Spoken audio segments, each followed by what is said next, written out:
7h-9h, le grand matin Sud Radio. Stéphanie Demuru.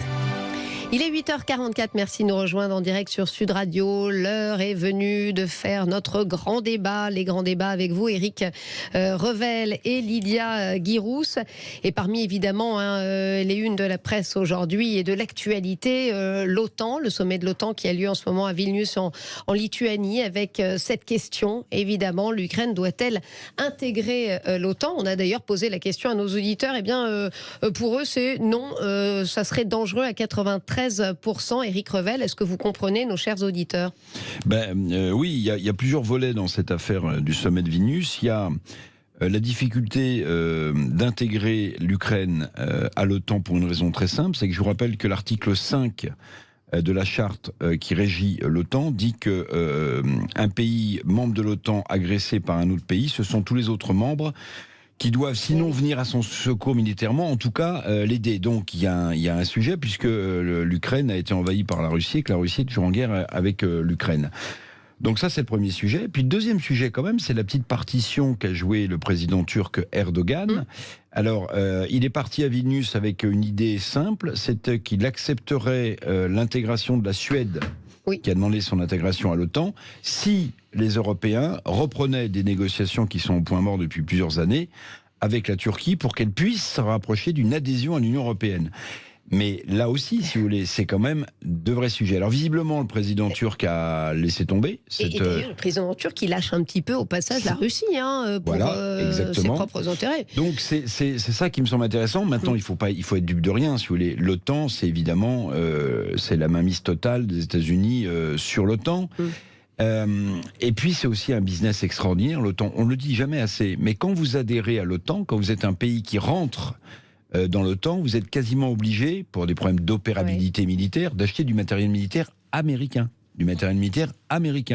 Et d'ailleurs, si mes souvenirs sont bons, mais Lydia va sans doute me contredire, lorsque la Pologne a adhéré à l'Union européenne il y a une vingtaine d'années, sur des crédits européens, vous savez ce qu'elle a acheté en premier pour assurer sa défense? Des F-16 américains. Eh oui. Voilà. Donc c'est ça aussi qu'il y a derrière. C'est un bon business pour les États-Unis, vous voulez dire évidemment, parce que pas pour les autres. Ah ben non, c'est un très bon business pour les États-Unis. Et puis il faut le remarquer.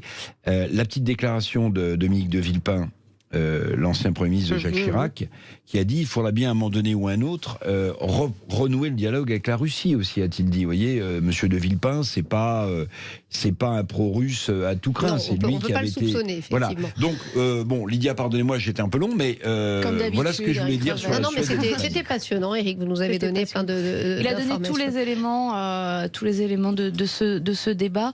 Moi, ce que je retiens, c'est ce petit chantage de la Turquie, d'Erdogan, qui m'inquiète beaucoup. Et effectivement, il y a quelque chose de contradictoire parce que l'adhésion à l'OTAN pousse vers l'achat d'armes américaines, alors que nous sommes quand même en Europe et nous sommes censés avoir une espèce de solidarité et essayer quand même d'acheter plutôt des armes françaises. Ça serait quand même mieux pour notre économie. Mais c'est là toutes les contradictions que l'on n'arrive pas, dont on n'arrive pas à sortir. Ça, ce qui ressort aussi, c'est que chacun finalement joue sa partition. La Turquie, vous l'avez dit, les États-Unis pour qui c'est un business, et puis Emmanuel Macron qui virevolte. En 2008, il était absolument contre cette entrée en Ukraine. Là, tout d'un coup, il faut le faire vite. On se demande pourquoi. Quelle arrière-pensée a le président français? Si vous voulez, moi je vais continuer sur une analyse business, parce que bien sûr... en général, ça gouverne beaucoup de choses. Il y a des gens qui souffrent pendant les guerres, il y a des gens qui meurent, les populations civiles sont en souffrance, mais derrière, il y a quand même du business. Et quand je vois ce que disent les experts sur l'Ukraine, ils disent ce sera le plus important chantier de reconstruction depuis la Seconde Guerre mondiale. Ça veut dire qu'il y a beaucoup d'intérêt en jeu. Alors je suis un peu cynique de manière volontaire, mais c'est ça aussi qu'il y a derrière. Souvenez-vous que la guerre en Irak a profité aux entreprises américaines, et notamment à un groupe qui s'appelait Halliburton, qui était proche de la famille de Dick Cheney, qui était lui-même vice-président des États-Unis. Vous voyez ? Donc en fait, tout ça, c'est aussi du business. Mais pour compléter ce que disait Lia tout à l'heure, il y a quelque chose qui est en train de se passer aussi, c'est les modifications totalement intéressantes géopolitiquement parlant. Parce que l'ouverture à l'Est, par exemple, de la Russie en direction de la Chine ou en direction de l'Inde sont intéressantes. Et d'ailleurs, on va sans doute en tirer quelques fruits en matière de business, puisque vous avez vu que l'Inde, il y a la visite du Premier ministre indien la semaine prochaine en France, pourrait acheter une quinzaine de Rafale, l'avion de chasse de Dassault, plus 2 sous-marins, vous voyez, plus 2 sous-marins. Donc, ce qu'on n'a pas été capable de faire en Australie, qui était sous domination otanienne. Pas ce funeste épisode. Mais vous voyez, c'est intéressant ce qui est en train de se passer, parce que souvent, évidemment, le chemin du business précède ou suit le chemin diplomatique. Vous avez tout à fait raison, Éric Revel. On va aller du côté de Megève, puisque un auditeur nous a appelé donc au 0826 300 300. Sylvain, bonjour. Bonjour à toute l'équipe, bonjour Eric, bonjour oui. Voilà, bonjour Sylvain me dit bonjour. Vous vouliez réagir? Moi, je voulais réagir par rapport à l'entrée, la potentielle entrée de l'Ukraine dans l'OTAN. Et effectivement, vous disiez en introduction que la majorité des Français y étaient opposés. Moi, je pense qu'on n'a pas d'autre solution que celle-ci. Et c'est pour ça que Macron s'en occupe en ce moment. Parce que, celle de faire adhérer, vous voulez dire? Oui, voilà, fait de faire adhérer l'Ukraine à l'OTAN, on n'a pas d'autre solution. On ne peut pas laisser, après cette guerre, l'Ukraine toute seule. Enfin, il faut s'en faire un allié. Et puis, il faut effectivement, comme disait M. Revel, par rapport à la partie business, il y aura toute l'Ukraine à reconstruire. Je pense que les sociétés occidentales vont y être intéressées. Donc, vous pensez qu'on peut finalement y gagner, cyniquement parlant, si j'ose dire, mais bon. Oui. Stratégiquement, oui, il y aura des parts de marché à prendre et préférable que ce soit la France qui les prenne plutôt que d'autres pays. Merci. Eric, mais pardonnez-moi, Sylvain, je comprends ce que vous dites, mais attention quand même, parce que isoler encore davantage, espérons-le, une fois que le conflit que la guerre déclenchée par la Russie sera terminée, isoler la Russie est un vrai sujet. Sinon, à la jeter dans les bras de la Chine. Qui d'ailleurs... Ce qui est un peu déjà fait quand même. Oui, non, mais davantage. C'est-à-dire que si vous avez un pays comme l'Ukraine qui est membre de l'OTAN, donc qui au titre de l'article 5 peut, en cas d'agression nouvelle, faire valoir et demander aux membres de l'OTAN d'intervenir, je vois pas comment les Russes, et Poutine, s'il est encore au pouvoir, accepteraient une telle chose. Si vous ne faites pas rentrer l'Ukraine dans l'OTAN, qu'est-ce qui se passe lors de la prochaine attaque de la Russie? Qu'est-ce qui se passe? Il se passe la même chose qu'en ce moment. Donc effectivement, l'entrée de l'Ukraine dans l'OTAN demande des relations diplomatiques spécifiques avec la Russie pour pouvoir maintenir une relation vivable. Néanmoins, il faut peut-être espérer aussi que plus tard, dans cette phase de reconstruction, Vladimir Poutine ne sera plus là.